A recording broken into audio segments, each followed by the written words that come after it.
Abu Hamzah selaku juru bicara Brigade Al-Quds menyatakan bahwa kehancuran Israel tidak dapat dihindari. Hamzah juga menegaskan bahwa Brigade Al-Quds bisa berperang jangka panjang dengan tetap mempertahankan produksi amunisi lokal tetap utuh. Mengutip Al-Mayadin pada 6 Juli 2024, kabar itu disampaikan Abu Hamzah dalam wawancaranya pada 6 Juli 2024, waktu setempat. Hamzah menjelaskan soal taktik gerilya yang diadopsi perlawanan Palestina dalam bertempur dengan Israel di medan perang. Dijelaskannya bahwa perlawanan menghancurkan kalkulasi musuh dan mencegahnya mencapai tujuan.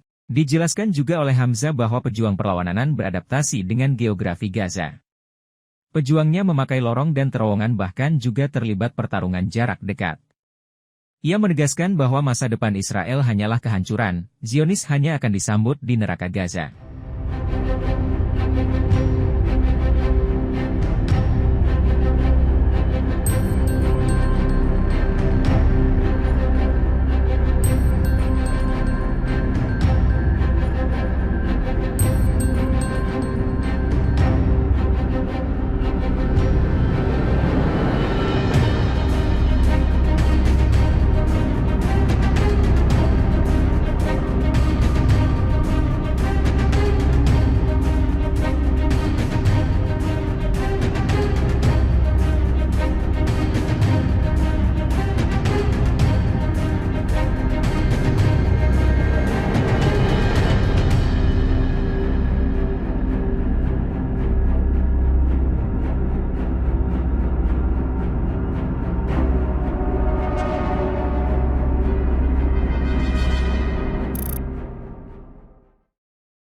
Download Tribun X sekarang, menghadirkan lokal menjadi Indonesia.